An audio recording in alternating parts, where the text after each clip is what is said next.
자, 여러분들 일단은 세계 정세를 먼저 알아봐야 돼요. 2차 세계대전이 끝났습니다. 2차 세계대전의 패전국이 어디였죠? 독일, 일본, 이탈리아 이런 나라들 뭐라고 부른다고 그랬어요? 전체주의 또는 뭐 군국주의 이런 나라라고 부른다고 했어요. 이제 이 지구상의 전체주의는 빠이빠이야. 이제 승전국들 누가 승전국이라고 그랬죠? 미국, 영국, 소련, 중국. 네 나라가 이제 승전국입니다. 연합국. 예. 네, 요 나라들 간에도 차이가 있죠. 자, 시스템의 차이가 있어. 주의. 무슨 주의? 영국과 미국 같은 나라는 자본주의를 택한 나라예요. 자본주의. 자본주의는 경제적 자유를 중요시 여긴다고 했죠. 자, 그 다음에 소련은 어떤 주의라고 그랬어요? 공산주의 또는 뭐라 그랬어? 사회주의라고 그랬죠? 경제적 평등을 중요시 여긴다고 했어요. 네. 그래서 이 대표적인 자본주의 나라가 미국과 영국 등의 어떤 나라? 네, 서유럽 등의 나라다. 서유럽. 공산주의 국가는 소련이라고 했죠? 소련이란 말이 되게 웃긴 말이라고 제가 설명해 드렸나요? 소련은 뭐의 약자야? 소비에트 연방의 약자예요. 근데 소비에트는 러시아 말로 연방이라는 뜻입니다. 그러니까 연방이라는 뜻이에요. 이것도 이상해. 러시아 말이랑 또 한자어를 섞어놨어.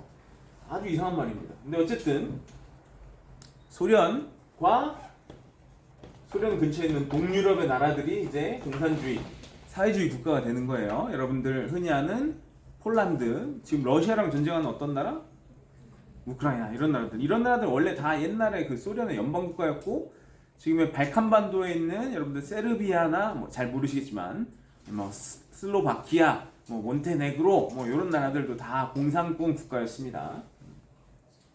그래서 이제 2차 세계대전 이후에는 자본주의와 공산주의의 대립이다라는 거 알아주셔야 될 것 같고요. 다른 말로 하면은 그래서 자본주의 세계를 뭐라고 하냐? 1세계라고 표현합니다. 제 1세계. 그럼 공산주의 국가들은 뭐라고 표현할까요? 2세계라고 표현하겠죠. 근데 이 1세계도 아닌 2세계도 아닌 아프리카, 아시아의 국가들을 뭐라고 부를까요? 3세계라고 부르겠죠. 요거는 그냥 상식선에서 알아두세요. 상식선에서. 뉴스 같은 데 보면은 제3세계 국가들이 뭐 회의를 열었습니다. 이런 뉴스를 보시면 아시아, 아프리카 국가들이 뭔가를 했구나 이렇게 이해하시면 돼요. 근데 이 자본주의 국가, 공산주의 국가, 그러니까 미국과 소련으로 대표되는 이 두 개의 거대한 세력이 이제 맞붙기 시작했다 이겁니다. 근데 여러분 생각해 보세요. 2차 세계대전 때 강대국끼리 전쟁을 벌여서 어떤 일이 벌어졌어요?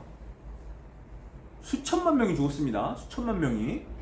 다친 사람까지 포함하면 뭐 이루 말할 수 없죠. 이런 끔찍한 일이 벌어졌어. 거기에다가 2차 세계대전 막판에 미국은 뭘 개발하는 데 성공합니까? 핵폭탄을 개발하죠. 원자폭탄을 개발해서 실제로 사용했어요. 실제로 핵무기가 사용된 거는 이때가 처음이자 마지막입니다. 그래서 이제 소련과 미국이 핵무기를 막 개발해. 자, 이제 전쟁이 벌어지면 어떻게 될까요? 핵전쟁이 벌어지는 거야. 핵전쟁이. 그러면은 이제 미국이든 소련이든 공멸하는 거야. 인류가 끝장나는 거라고. 무슨 말인지 알겠습니까? 그래서 자본주의 세계나 공산주의 세계나 1세계나 2세계나 먼저 이제 막 실질적으로 이제 전쟁을 벌이진 않아요. 그런 현상을 뭐라고 부르느냐? 뭐라고 부른다? 냉전이라고 부른다. 여러분들 냉은 무슨 냉자예요? 그치? 여러분들 냉면 할 때 그 냉자입니다. 이렇게 냉랭해 냉대 기후야 할 때 그 냉자입니다. 한자를 잘 알아야 돼. 그래서 뭐라고 부른다? 냉전은 콜드워라고 부른다. 여러분들 남자친구랑 사이 안 좋을 때 나 지금 남자친구랑 냉전 중이야 뭐 이런 얘기 표현 쓰지 않아요? 안 써요? 여러분들 남자친구랑 이렇게 사이 안 좋을 때 좀 안 좋을 때 야 남자친구 일로 와봐 하면서 글러브 던져주고 이렇게 글러브를 낀 다음에 남자친구랑 이렇게 싸우진 않잖아요. 그쵸? 이렇게 말을 안 하고 막 이렇게 삐져 있고 뭐 이런 걸 냉전이라고 하잖아. 그러면 2차 세계대전 같은 그런 전쟁은 뭐라고 부를까요? 직접 대포 쏘고 막 총 쏘고 이런 건 열전이라고 부르겠죠. 예. 이 냉전이란 건 직접적으로 전쟁을 하지 않습니다. 전쟁하면 이제 끝장나는 거야. 미국이랑 소련이랑. 그래서 어떤 현상이 벌어지느냐. 직접 싸우지 않으니까 대리전. 대표적인 대리전이 뭐예요? 우리나라의 한국전쟁이죠? 우리나라 한국전쟁 사실상 대리전이잖아요. 그렇죠? 미국 한반도라는 곳에서 미국과 소련이 맞붙은 거잖아. 물론 이제 소련은 직접적인 군사 지원은 없었긴 했지만 그 다음에 또 어떤 일이 벌어질까? 체제 경쟁이 벌어집니다. 체제 경쟁을 싸움으로 하는 게 아니야. 전쟁으로 하는 게 아니야. 뭘로 할까요? 첫 번째, 우리가 우수하다는 걸 어떻게 증명할 수 있을까? 첫 번째, 과학기술. 이제는 우주의 시대가 도래했다고. 소련이 미국보다 훨씬 먼저 우주에다가 위성을 띄웠어요. 소련이 그 정도로 과학기술 발달했다고. 근데 거기다 미국도 어때요? 미국이 거기 딱 우리가 소련보다 늦어? 하니까 발작 버튼 눌려가지고 아폴로 14号을 쏴가지고 어디에다가 달에다가 사람을 보낸 거 아닙니까? 그렇죠? 그런 이 과학 경쟁 같은 게 일어나고요. 또 어떤 거? 뭐가 좋을까? 딱 눈에 보이는 성과가 있는 거. 대표적인 거. 올림픽. 올림픽에서 메달을 누가 더 많이 따느냐 이게 중요한 거야. 그러니까 소련에서는 뭐예요? 여러분들 금지약물 이런 거 들어봤어요? 스테로이드 이런 거? 근육 강화제? 이걸 선수들한테 막 놓는 거야. 성적 내려고. 근데 그러면은 되게 부작용 생기는 거 알아요? 자식을 낳으면 자식이 막 심장병에 걸려 있고. 그래. 그러니까 이제 비극의 시대인 거죠. 그래서 올림픽에서 메달 따려고 난리치고 막 이런 현상이 벌어지는 거예요. 그런 와중에 이제 냉전에 접어듭니다. 아시아에서는 어떤 사건이 벌어질까요? 아시아. 중국을 해줘봐야 됩니다. 일단 앵글 괜찮아? 네. 자, 중국에서는 누구랑 누가 붙습니까? 중국에서 국민당과 공산당이 붙죠. 국민당의 지도자는 누구라고 했어요? 우리 임정을 지원해준 장제스 이런 사람. 공산당의 지도자는 누구라고 했어요? 역삼각 대머리 아저씨. 그치. 중국 천안문 가면은 사진 엄청 크게 걸려져 있죠. 마오쩌둥. 그러니까 이 공산당은 이제 빨간색으로 표시하겠습니다. 여러분들 공산당 깃발, 공산국가들 깃발 보면 빨간색 되게 좋아하잖아요, 그렇죠? 자본주의 진영은 파란색으로.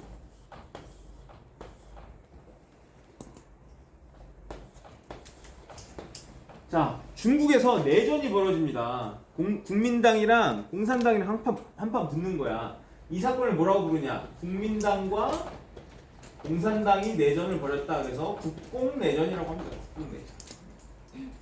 누가 승리했을까요? 공산당이 승리했어요. 원래 국민당이 중국을 장악하고 있었는데 얘네가 엄청 부패했단 말이야. 거기다가 이제 국민들로부터 중국 국민들로부터 엄청나게 인기도 없었고, 그래서 이 장제스가 어떻게 됩니까? 어디로 튀어요? 이 섬 뭐죠? 이 섬의 이름? 섬의 이름은 대만이에요. 타이완. 그래서 세운 나라가 중화민국입니다. 중화민국. 예. 우리는 그냥 대만 이렇게 부르지만 대만은 국가 이름이 아니에요. 이 섬의 이름이 대만이에요. 우리가 살고 있는 이 땅의 이름을 한반도라고 하죠. 근데 우리나라 국가 이름은 한반도가 아니잖아요. 그렇죠? 우리나라 국가 이름은 대한민국이잖아. 그런 개념이에요. 그래서 대만으로 장제스가 이동을 해서 중화민국을 세웁니다. 여러분 두 나라의 깃발 차이는 아시죠? 대만 깃발 어떻게 생겼어? 태양 있잖아, 태양. 하얀색 태양이 있고 여기 무슨 배경이야? 파란색. 바깥에는 무슨 배경이에요? 빨간색. 예. 이게 중화민국의 깃발입니다. 다른 말로는 뭐 자유중국이라고도 하죠. 요 중국 본토를 차지한 마오쩌둥이 세운 중국은요, 본명이 뭐예요? 풀네임 중화인민공화국이에요. 중화인민공화국은 오성홍기라고 하죠. 몇 개? 별이 몇 개? 5개. 별이 5개. 큰 별 하나 있고 작은 별 4개가 이렇게 있죠. 나머지는 다 무엇? 무슨 색이야? 시뻘건색이잖아요. 시뻘건색. 그래서 공산주의자들을 낮춰서 멸칭으로 부르는 말이 뭐예요? 빨갱이란 말 들어봤어요? 공산주의자들 빨갱이라고 하잖아요. 그렇게 부르면 안 돼요, 여러분. 멸칭이에요, 멸칭. 어쨌든 이런 상황이 됩니다. 그래서 커다란 중국 본토가 공산화됐다 이거야. 그러니까 미국이 어떻게? 중국이 공산화됐으니까 주변 국가들도 어떻게 공산화될 수 있겠구나라는 두려움을 갖게 되는 거죠. 그러니까 어디가 중요한 거야? 베트남이랑 한국이 중요해지는 거야. 무슨 말인지 이해되십니까? 자, 그리고 해방 직후에는 우리나라 상황을 살펴보면 어떻게 됩니까? 해방 직후에 우리나라 북쪽으로는 누가 들어온다? 소련이 들어온다. 남쪽으로는 누가 들어온다? 미국이 들어온다. 얘네들이 왜 들어와요? 들어오는 이유는 뭘까? 우리나라에 누가 있어? 무슨 군대가 있어? 해방 직전에 일본 군대가 있을 거 아닙니까? 근데 일본이 항복을 했으니까 얘네들 무장 해제시켜야 되잖아. 그런 명목으로 소련과 미국이 우리나라로 들어오는 겁니다. 들어오는 명분은 분명히 있었어요. 들어와서 하고 난 짓거리가 좀 더 문제가 많지. 그래서 미국이랑 소련이 뭐예요? 합의를 보죠. 야, 한반도를 어떻게 하자? 갈라먹자. 그래서 이 샹샹바 같은 놈들이 우리나라를 몇 도로? 38도로 갈라먹죠. 쌍쌍바 갈라먹듯이 이렇게 딱 갈라먹었잖아. 그치? 요런 상태입니다. 우리는 와 해방이다. 너무 좋다. 일본 놈들 쫓아내야지 했는데 갑자기 새로운 점령군 같은 놈들이 들어온 거예요. 눈 퍼렇고 머리 노랗고 이런 놈들이 들어와가지고 갑자기 우리가 이 구역의 지배자야. 갑자기 이런 헛소리를 하는 거예요. 뭐 해방이 돼도 된 게 아니죠. 잠깐만 잘라주세요. 자, 우리나라 상황에 대해서 알아볼게요. 일단은 여러분 일제가 패망하기 직전에 일제가 패망한 할 것을 예상하고 우리나라 내부에서 뭐가 만들어졌다고 했어요? 건동이 만들어졌다고 그랬죠? 건국 동맹이 만들어진다고 했잖아. 건국 동맹. 그 다음에 건국 동맹이 조선 건국 준비위원회. 그래서 건준이 만들어진다고 했잖아요. 그렇죠? 요거까지는 지난 시험범위에서 배우셨습니다. 자, 그래서 각 지에 인민위원회 같은 것들이 만들어져요. 인민위원회. 이름만 들어도 뭐 같아요? 이런 거는 자치기구죠? 일제가 갑자기 떠나버리면은 혼돈이 생길 수 있잖아요. 그렇죠? 세금도 여전히 걷어야 되고 치안도 유지해야 되잖아. 무슨 말인지 이해돼요? 일본 일본 경찰들이 갑자기 떠났다고 해서 갑자기 막 도둑들이 나타나고 그러면 안 되잖아. 그래서 만들어진 게 이게 조선 건국준비위원회, 인민위원회 이런 것들이 만들어집니다. 그래서 조선 건국준비위원회가 조선 인민공화국을 수립한 다음에 선포까지 해버려요.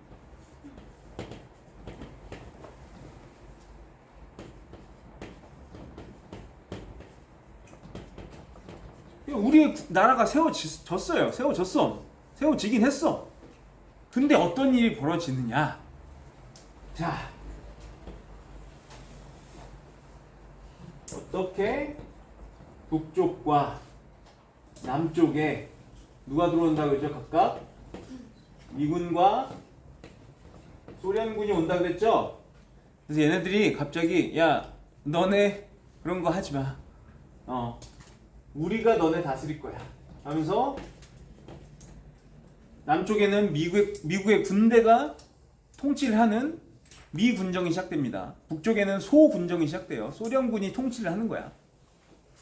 간단하게 얘기하면은 소분정은 어떤 방식을 택하느냐? 간접 통치 방식을 택합니다. 그래서 인민공화국을 인정하진 않지만 딱 자기가 통치는 내가 해. 대신 너네한테 자치권을 어느 정도 인정해 줄게 하면서 인민위원회 같은 거를 인정합니다. 인민공화국을 인정하진 않지만 인민위원회는 인정해요. 무슨 말인지 이해돼요? 너네가 나라 세우는 것까지 인정 못해. 근데 너네 지역 단위로 자치하는 거는 인정. 무슨 말인지 이해돼요? 농명묘고 교장은 나야. 대신 너네 반장은 너네가 알아서 해. 뭐 이런 느낌이에요. 네, 그런 차이야. 근데 미군정은 간접 통치가 아니라 뭐야? 직접 통치를 선언합니다. 직접 통치를 선언해요. 그래서 우리나라의 정치단체, 인민위원회나 인민공화국 이런 거 다 인정합니다. 인정하지 않습니다. 거기다가 외국에서 우리나라로 들어온 어떤 단체 뭐가 있어? 외국에서 독립운동하던 단체 뭐가 있어? 대표적인 거 임정 있잖아. 임정 임시정부. 그래서 임정, 인공, 인민공화국, 인민위원회 이런 거 응 다 하지마. 다 인정하지 않아요. 조선인들 정치에 참여해라 말아야 하지 마라 이거 아닙니까? 니들이 뭘 한다고? 그냥 그건 개무시죠. 개무시. 자, 그러면은 미국이 조선에 대해서 이 식민지 조선, 한국에 대해서 뭔가를 잘 알까요? 열심히 연구하고 들어왔을까? 그것도 아닙니다. 들어와가지고 뭐 하느냐? 잘 몰라. 그러니까 어떻게? 직접 통치는 해야겠고 하니까 이 작자들이 뭔 짓거리를 하느냐? 미군정이 또 뭘 하느냐? 기존의 행정 시스템인 총독부 체제를 그대로 유지합니다. 총독부의 관리, 경찰 이런 사람들 그대로 현상 유지하는 거예요. 이 말인즉슨 뭐예요? 총독부에 근무하던 사람들 어떤 사람들이겠어? 친일파잖아. 친일파가 그대로 자기 권력을 잡고 있는 거야. 미국이 들어와가지고 지들이 할 줄 아는 게 없으니까 현상 유지를 위해서 이 친일파들, 민족 반역자들, 총독부에서 근무하던 경찰, 관리들 그대로 일하게 한 거예요. 그러니까 세상이 바뀐 거야, 안 바뀐 거야? 그냥 지배자가 일본 총독에서 누구로 바뀐 거야? 미 군정의 그 하지 중장이라고 있습니다. 하지 중장으로 바뀐 거예요. 그러니까 우리나라가 이 해방되자마자 뭔가 개혁이 되지 않는 거죠. 어쨌든 저쨌든 그래서 임정 세력도 들어오고 뭐 들어옵니다. 이제 민족주의 세력, 자본가들은 대부분 이제 남쪽으로 들어오죠. 미국이 있으니까. 북쪽으로는 사회주의 세력들이 들어오죠. 그렇게 해가지고 이제 남과 북이 이제 분위기가 묘하게 바뀝니다. 이게 참 우리나라 역사의 비극의 시작이에요. 어쨌든 저쨌든 우리나라에는 정치 세력이 형성이 됩니다. 좌파와 우파로 형성이 돼요. 우리나라도 사회주의 계열이 있긴 있었어. 대부분이 사회주의 계열은 이 북쪽으로 올라갔는데 원래 이 남쪽에 있었던 사회주의자들이 있을 거 아닙니까? 그 사람들이 뭘 만드느냐? 조선 공산당이라는 당을 만듭니다. 대표적인 사람은 박헌영이라는 사람이에요. 박헌영.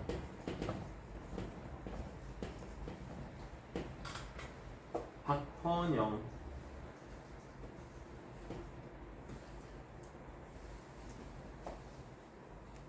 아니.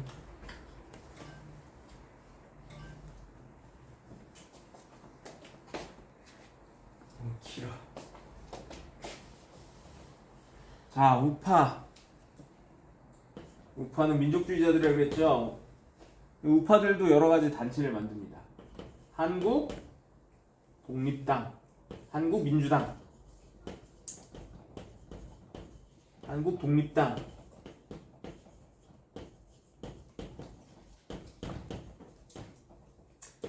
아유 이름도 길다. 독립중앙, 촉성,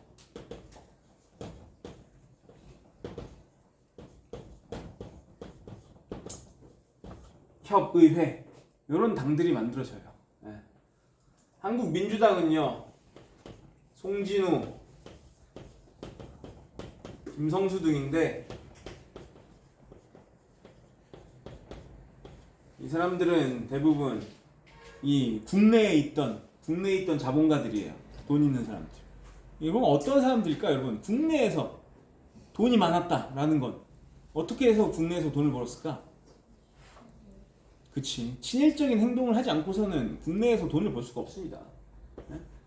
이 친일파들이 많아요. 이 한국 민주당은 자본가 계열이라서. 물론 아닌 사람들도 있지만 한국 독립당은요 김구 계열입니다. 김구 계열이라는 거는 이 사람들 어떤 사람들이라는 거야? 임정 사람들이란 얘기. 임정.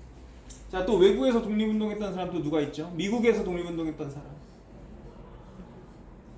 대통령이었는데 쫓겨난 사람. 이승만. 독립중앙 촉성협의회는 이승만이 국내로 들어와서 만든 정당입니다. 이런 것들은 다 정당이에요. 정당. 정부를 세울 수 없으니까 일단 정당부터 만들어지는 거야. 무슨 말인지 이해돼요? 또 어쨌든 우리나라 정부가 세워지면 정당이 필요하니까. 여러분들 독립군 부대들도 정당을 항상 같이 만든다고 했잖아요. 그렇죠? 네. 박 PD 여기까지 나와? 네. 확실해? 네. 근데 왜 옮기는 거지? 네, 저 잘 보이라. 일단 알겠습니다. 일단 그래서 독립, 광복은 했지만 완벽하게 우리나라 정부와 나라를 세우지 못했다 이거예요. 그래서 일단은 어떤 단체, 정당들부터 만들어지기 시작하는 거예요. 요게 해방 직후의 상황입니다. 아예 끊어주세요.